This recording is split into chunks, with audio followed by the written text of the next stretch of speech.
কিভাবে আজকে শ্বশুরমশাই আর দেওরের জন্মদিন পালন করলাম, কোথায় গেলাম খেলা দেখতে এবং কি কি স্পেশাল রান্না করলাম সব কিছুই কিন্তু আজকে এই ব্লগে তোমাদের জন্য শেয়ার করব। তো পুরো ব্লগটা দেখতে থাকো, একদম স্কিপ না করে। তো hello guys, welcome back to my channel Sudipa's kitchen and blog. তোমরা সকলেই ভীষণ ভালো আছো আশা করি, আমিও খুব ভালো আছি। তো জন্মদিনটা তো ছিল 7th আগস্ট, তো আমি তার জন্য আগের দিনই রাত্রেবেলাতে ওই বাড়িতে চলে গেছিলাম কেক করতে। তো আমার কেক করার সঙ্গী তো মা, কারণ মাই তো সব সময় হেল্প করেছে, তোমরা তো দেখেই থাকো। তো কেকটা তো ঝপঝপ করে বানিয়ে নিয়েছি। তো সেই দিন রাত্রেবেলাতে তো আর কোনো ভিডিও তুলতে পারিনি, পরের দিন এই দুপুরবেলা থেকে আর কি ব্লগটা শেয়ার করছি। আসলে জন্মদিনটা কিন্তু একজনের না, দুইজনের একই দিনে, মানে আমার দেওরের আর শ্বশুরমশাইয়ের কিন্তু একই দিনে, মানে 7th আগস্টই বার্থডে। তো সেই জন্য তো ডাবল সেলিব্রেশন। তো আমি ভেবেই রেখেছিলাম অনেক কিছু রান্নাবান্না করব, যেরকম ভেবেছিলাম যে মাংস করব, 5 রকম ভাজা করব, তারপরে পায়েস করব, মানে যেমন আর কি বাঙালি বাড়িতে আর কি নর্মালি রান্নাবান্না হয়। কিন্তু এরই মাঝে হয়ে গেল একটা প্রবলেম, যেটার কিনা ইস্টবেঙ্গলের খেলা ছিল। তো ওই দিনে ও 3টে টিকিট কেটে ফেলেছে, মানে ভাইয়ের, ওর আর আমার তিনজনের। তো ইস্টবেঙ্গলের খেলা শেষ হতে তো 9টা বাজবে রাত, তারপরে ফিরতে ফিরতে মোটামুটি 10টা টু 10টা 15 হয়েই যাবে। তো সেই জন্য ভাবলাম তাহলে রাত্রিবেলা সেলিব্রেশনটা করা যাক। তো সেই জন্য আমি ফোনও করলাম। তো আমি বললাম যে আমি এই সব রান্নাগুলো করে নিয়ে যাব। তো তখন বাবা বলল যে এত কিছু করার কোনোই দরকার নেই, তুমি যেটা করতে চাও যে কোনো একরকম রান্নাই করো। তো আমি বললাম তাহলে আমি চিলি চিকেনটাই করি আর পায়েস করব। তো বলল পায়েস করতে হবে না, কারণ ওই বাড়িতে আর কি তালের পায়েস করবে, তার জন্য তাল এনে রেখেছে। তো সেই জন্য আমি বললাম তাহলে ঠিক আছে, তাহলে আমি কেক আর চিলি চিকেনটাই করে নিয়ে যাব। তো ইচ্ছা ছিল পায়েসটা করব, তো সেই জন্য করবে বলে ওখানে তালের পায়েস আবার করে আমি করব, এক্সট্রা এক্সট্রা অনেক হয়ে যাবে না, তো সেই জন্য আর করলাম না। তো তারপরে এই দেখো চিলি চিকেনের ম্যারিনেশন তো করে নিয়েছি, তোমরা তো দেখলেই। আর আগের ভিডিওতে আমি চিলি চিকেনের পুরো রেসিপিটা দিয়েছিলাম, তো সেই জন্য আজকে আর শেয়ার করলাম না। তো যাই হোক, দুপুরবেলাতে এবার চলে এসেছি এই যে পকোড়াগুলো ভাজতে। আর গরমে তো ঘেমে নিয়ে একেবারে স্নান করে গেছি, কারণ আমি এতটা পরিমাণে চিলি চিকেন করতে একটুখানি ঘাবড়েই যাই। অল্প করে ঘরে করার জন্য 2-3 জনের জন্য ঠিক আছে, কিন্তু এতগুলো লোকের জন্য করব, প্রায় 10-12 জন, তো সেটা তো একটু প্রবলেমই হয় না। আর 1 কেজি বোনলেস চিকেন এনেছিল, সেটা দিয়েই করছিলাম। আর চিকেন পকোড়া হলে তো সেটা তো অর্ধেক শেষই হয়ে যায় পকোড়া খেতে খেতে। কার কার ভালো লাগে বলো তো চিকেন পকোড়া, কমেন্ট করে জানিও। তো তারপরে এই দেখো চিলি চিকেনটা তো রেডি হয়ে গেছে। আর বিশ্বাস করবে না, মানে আমি তো পরে খেয়েছি চিলি চিকেনটা, অন্য দিনের তুলনায় আজকে চিলি চিকেনটা কিন্তু আমার পার্সোনালি ভীষণই ভালো লেগেছে, আর ওরাও সবাই খেয়ে ভালো বলেছে। তো আমি এইটুকুনি বাটিতে তুলে রেখেছি আমার মার আর বাবার জন্য আর কি। আর ভাই ওই যে চলে এসেছে, আমরা বিকেলবেলাতে বেরোচ্ছি আর কি, 5টার সময়, খেলা ছিল 7টা থেকে, কিন্তু একটু আগেই গিয়েছিলাম, যে বৃষ্টি বাদলের ওয়েদার তো এখন, কখন নেমে পড়বে তার ঠিক নেই, তারপরে বাস পাবো কি না তারও ব্যাপার রয়েছে। ওই জন্য আর কি 5টার থেকে রেডি হয়ে ওই 5টা 10-15-র মধ্যে বেরিয়ে গেছিলাম। তো তারপরে এখানে তো দেখো কালীবাজার থেকে অটো ধরে নিয়েছি, আর বলছিল যে মহামায়াতলা থেকেও মানে বাস ধরা যেত, কিন্তু এতটা হেঁটে এখন আর কে যাবে, ওই জন্য একেবারে কালীতলা থেকে অটো ধরে আর গড়িয়ায় নেমে বাস ধরে নিয়েছি। আর ওখান থেকে নেমে তো একটুখানি হাঁটা পথ। তো ভীষণ এক্সাইটেড ছিলাম, কারণ আজকে যে ইস্টবেঙ্গলের ম্যাচটা ছিল সেটা যদি জিততে পারে তাহলে তো কোয়ার্টার ফাইনালে যাবে, তো সেটা একটা ভাইটাল ম্যাচ ছিল। তার ভাইয়েরও অনেক দিন থেকে যাওয়ার ইচ্ছা, ওর অবশ্য পরীক্ষা চলছে, তারপরেও বলে যাবো যাবো যাবো, তো সেই জন্য ওর জন্যও টিকিট কেটেছিল।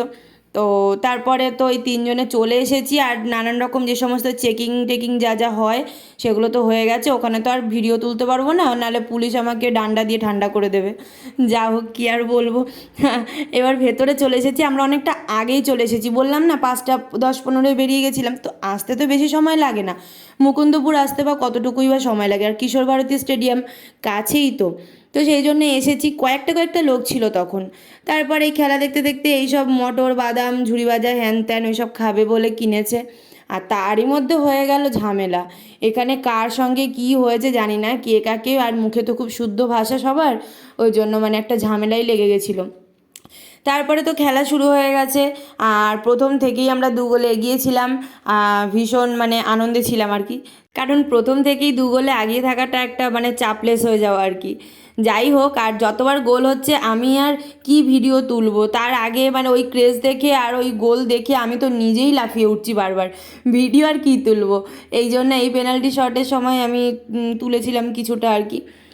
তো যাই হোক, আর ক্রেজ তো তোমরা আশা করি দেখতেই পাচ্ছ, আমি আর ভয়েস দিলাম না, কারণ ওখানে নানান রকম ভয়েসের ব্যাপার রয়েছে আর কি, কত রকম কত কিছু কথা বলে, তো তো সেটাতে আমার রেস্ট্রিকশান চলে আসবে হয়তো ভিডিওতে, সেই জন্য।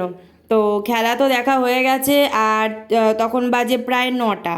তো এবার তো বাড়ি ফেরার উদ্দেশ্যে রওনা দেব, কারণ অলরেডি দেরি হয়ে গেছে। আর এমনি দেওরের আসতেও একটু দেরি হবে, কারণ ওই জন্মদিন বলেই একটু তাড়াতাড়ি আসতে বলেছে। আমিও ফোন করেছিলাম যে একটু তাড়াতাড়ি চলে আসবি, নাহলে কিন্তু দেরি হয়ে যাবে। আর তারপরে দেখো আমরা বাড়ি চলে এসেছি। ও গেছিলো শার্ট কিনতে, বাবার আর ভাই দুজনের জন্যই শার্ট কিনেছে, আর একটা স্পার্কেল কিনতে বলেছিলাম সেটাও কিনে নিয়ে এসছে।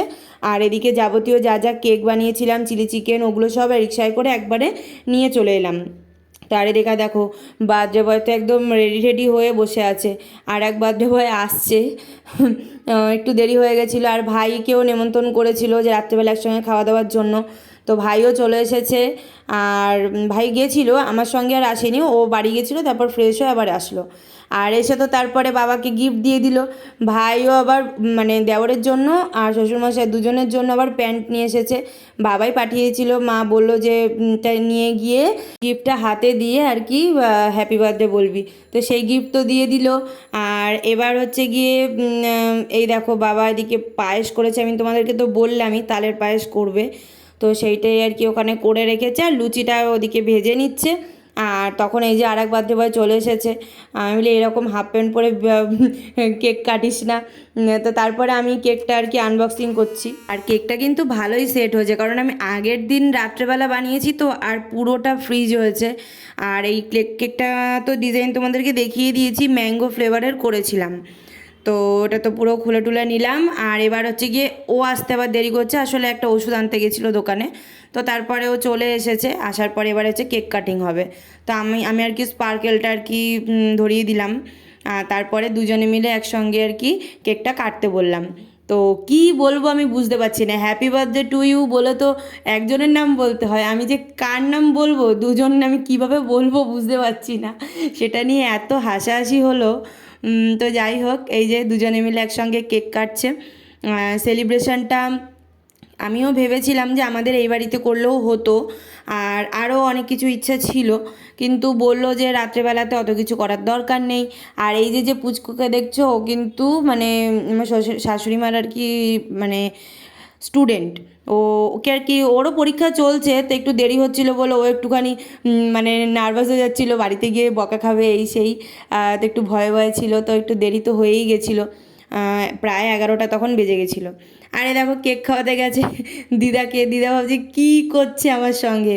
আসলে দিদা তো কানে একটু কম শুনতে পায়, মানে শুনতে ঠিক মতো পায় না আর কি, আর খুব জোরে যখন বলা হয় তখন আর কি শুনতে পায়। তারপরে দিয়েছিল কেক, পরে একটুখানি ক্রিম আর কি হাতে দিয়েছিল, কারণ ডাক্তারে তো তোমাদেরকে তো বলেছিলাম একটা ভিডিওতে, ডাক্তারের সমস্ত রকম লিকুইড খাবার বা সেরকম কোনো মানে আদার্স বাইরের জিনিস বা এই সমস্ত কেক জাতীয় জিনিস খাওয়া বারণ আছে। এমনি নর্মাল যদি ভাত, মাছের ঝোল বা ডাল, মুড়ি, এই বিস্কুট, এই সমস্ত যে কিছুই আর কি খেতে বলেছে, এছাড়া লিকুইড জাতীয় যা আছে সেগুলো। তো যাই হোক, এই দেখো ক্রিম একটুখানি দিয়েছিল, তো তারপরে আমি ভাবলাম কি বাজে বলবে না কি, তারপর দেখলাম আবার চেটে পুটে পুরোটাই খেলো, তাহলে বুঝলাম যে তাহলে ভালো লেগেছে, ওই জন্যই পুরোটা খেলো, না হলে খেত না। তো যাই হোক, কেক কাটিং হয়ে গেল, সবাইকে দিয়ে দিল হাতে হাতে করে, আর আমাকেও দিয়ে দিয়েছিল, আমিও নিয়েছিলাম। আর নিজের কেক আর কী বলবো বলো, খেতে খেতে আর আমার কেক খেতে খেতে একদমই ভালো লাগে না। আসলে বাড়িতে সারাক্ষণ এই কেকের অর্ডার থাকলে না, একটু করে কেক বেঁচে যায় বা ক্রিম বেঁচে যায়, সারাক্ষণ ফ্রিজের মধ্যে ক্রিম থাকে, ওই দেখতে দেখতে না আর খাওয়ার ইচ্ছাটাই আর থাকে না। মানে শুধু আমি বলে না, মারও ভাইয়ের আবার ভালো লাগে কেকটা, মার আর আমার। বাবা তো বেশি কেক খায় না, কারণ বাবার সুগার আছে, ক্রিম দেওয়া কেক পছন্দ করে না অতটা। এমনি যদি ওই যে ক্রিসমাসের সময় যে কেকগুলো বানানো হয় আর কি ক্রিম ছাড়া, সেইগুলো খায়। তো তারপরে এই দেখো ভাইকে প্রথম দিল কেকটা, আর বাকি যারা আছে সবাইকে একটু একটু করে দিয়ে দিচ্ছে। আর মোটামুটি হয়ে গেল কেক কাটিং পর্ব, এবার হচ্ছে গিফট পর্ব। তো এই দেখো গিফট হয়তো ও বললামই তো যে শার্ট নিয়ে এসেছিলো, আমি যদিও দেখিনি কারণ ওই তাড়াহুড়ো করে তখন কিনতে গেছিলো ওই স্টেডিয়াম থেকে আসার পরে। তো এই দেখো ফার্স্ট যেটা দিচ্ছে এটা হচ্ছে গিয়ে বাবার জন্য কিনেছে, আর এরপরে আরেকটা যেটা বার করছে ওটা হচ্ছে গিয়ে দেওরের জন্য কিনেছে। তো দিদা তো বুঝতে পারছে না, তো সেই জন্য জোরে জোরে ও আর কি কানের সামনে গিয়ে বলে দিচ্ছে যে এটা কার, কে দিয়েছে, কেমন হয়েছে সেইগুলো। তা বললো প্রতিটা ভালো হয়েছে, আর দিদা এটাই বলছিল যে দিদাও টাকা দিয়েছে, সেটা দিয়ে আর কি জামা কাপড় কিনেছে, মানে দিদা গিফট হিসেবে 1000 টাকা দিয়েছে, সেটা দিয়ে জামা কাপড় কিনেছে। তো সেটাই আবার ওকে বলছিল। তো যাই হোক আমাদের তরফ থেকে এটাই হচ্ছে গিয়ে গিফট দুজনের জন্য। আর কেকটা হচ্ছে গিয়ে স্পেশালি আমার তরফ থেকে আর কি। আর রান্না তো ভেবেছিলাম, বললামই তো, তো সেটা আর হলো না। যাই হোক পরে আবার দেখা যাবে যখন আবার অন্য কোনো সেলিব্রেশন বা অন্য কোনো অনুষ্ঠান হবে। তো গিফটটা কেমন হয়েছে অবশ্যই বলো, আর কেকের ডেকোরেশনটা কেমন হয়েছে সেটাও কিন্তু অবশ্যই জানিও। আর এটা কি বলো তো, কেকটা অনেকটা ব্ল্যাক ফরেস্টের যেমন হয় না উপরে চেরি দিয়ে, এটা কিন্তু মারই বুদ্ধি, মা বললো কি উপরে একটু চেরি দিয়ে দে তাহলে দেখতে বেশ ভালো লাগবে। তো সেই রকমভাবেই করলাম, কিন্তু দেখতে সত্যিই বেশি ভালো লাগছিল।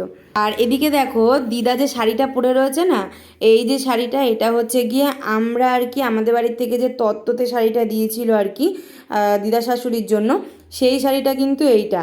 তো দিদা আবার ম্যাচিং করে ব্লাউজ পরেছে, দেখো সবুজ পাড়ের সঙ্গে সবুজ ব্লাউজ দিয়ে এই শাড়িটাকে পরেছে, দেখতে বেশ ভালোই লাগছিল। এমনিও কিন্তু যখনই যে কোনো শাড়ি পরে না কেন ওই একদম ম্যাচিং ম্যাচিং করে পরে। তো তারপরে এই দেখো একটু গল্প টল্প করছিল দিদার সঙ্গে, ওকে আবার খচাচ্ছিল। আর এই যে ওর হাতে যে প্যান্ট দুটো দেখছো এটাই তো ভাই দিয়েছিল বললাম, যে বাবার জন্য আর ভাইয়ের জন্য। তো সেইটাই আর কি দিদাকে বলল যে জিৎ আর কি আমার ভাই আর কি দিয়েছে, তো বলল খুব ভালো হয়েছে। আর এদিকে দেখো ওই যে মায়ের যে স্টুডেন্ট ছিল পুচকু সম্প্রীতি, ওর বাড়ি থেকেও তালের বড়া নিয়ে এসেছিলো, তো সেটাই সবাইকে দিচ্ছিল আর কি, সেটা খেলাম। আর এদিকে দেখো রাত্রিবেলার খাবার দিয়ে দিয়েছে, এমনিই তো দেরি হয়ে গেছিলো, তাই এই যে লুচি আর চিলি চিকেনটা ওকেও দিয়ে দিয়েছে। ও ফার্স্ট খেয়ে তাড়াতাড়ি করে বাড়ি যাবে, কারণ অনেকটা লেট হয়ে যাচ্ছে আর পরের দিন ওর এক্সামও আছে সেই জন্য। তো আমি খাবারগুলো এখানে একটু দেখিয়ে দিচ্ছি, এই যে লুচি ভাজা রয়েছে, আর এই যে চিলি চিকেনটা নিয়ে এসেছিলাম সেটা রয়েছে, আর এটাতে তালের পায়েস রয়েছে, আর মাঝখানেরটাতে চিংড়ি মাছের একটা প্রিপারেশান ছিল, আমি তোমাদেরকে পরে বলছি, ওটা আমি জানতাম না ওই জন্য আর দেখাতে পারলাম না। তো তারপরে দেখো ভাইকে দিয়েছে খেতে, ভাইও খেয়ে নিচ্ছে, আর তারপরে আমরা খাবো। এই যে জিনিসটা এটা হচ্ছে গিয়ে চিংড়ি মাছ ভাপা হয় সর্ষে পোস্ত দিয়ে, ওই ভাপাটা। তা সবাই বলছে যে লুচির সাথে কে খায়, এটা তো ভাতের সাথে খায়। বলছে ভাতের সাথে তাহলে ভাত খা, ভাত রয়েছে, কিন্তু এখন আর লুচি ছেড়ে কে ভাত খাবে বলো। তো সেই জন্য দুটো তিনটে করে চিংড়ি মাছ আর কি এমনি এমনিই খেয়ে নিলাম আর কি আমরা।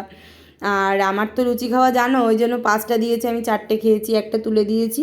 আর ওই যে ওইটুকুনি চিলি চিকেন দিয়ে আর কি খেয়েছি, তাও অনেকটা বেশি হয়ে গেছে খাওয়া। ভালো লাগছিল না আসলে, স্টেডিয়ামে তো ওখানে ওই চিড়ে ভাজা তারপরে লজেন্স আরও বাদাম মটর এই সমস্ত কিছু খেয়ে না পেটটা ভরে গেছিল। বাদতে পারে দেখো ফুল প্যান্ট খুলে হাফ প্যান্ট পরেছে, আর পাঞ্জাবির সঙ্গে একটা নতুন ড্রেস। আর এই তালটাকে আমাদের ফ্রিজে রাখতে দেবে আর কি, সেই জন্য পরের দিন তালের বড়া বানাবে সেই জন্য। আর এখানে পায়েস দিয়েছে আমার বাবা মার জন্য সেইটা। তো রাত্রেবেলাতে এসে দেখছি বাবার তো দোকানে এখন 15 আগস্টের ভীষণই চাপ, তো প্রচুর মাল প্রিন্টিং ছিল, তো সেইগুলো ভাঁজ করছিল সবাই মিলে। তো ও একটু বসে পড়লো, আর মা ভাই বাবা তো প্রতিদিনই করে রাত্রেবেলা প্রায় 12টা 1টাও বেজে যায় কোনো কোনো দিন। তো সেইটাই ভাত ডাল ভেন্ডি ভাজা আলু সেদ্ধ এটা দিয়ে আর কি সকালে ব্রেকফাস্ট করলাম। তো দেখা হচ্ছে আবার নতুন কোনো ব্লগের সঙ্গে, ততক্ষণ সকলে ভালো থেকো সুস্থ থেকো। আর কেমন লাগলো ব্লগটা অবশ্যই কিন্তু কমেন্ট বক্সে জানাতে ভুলো না। টাটা।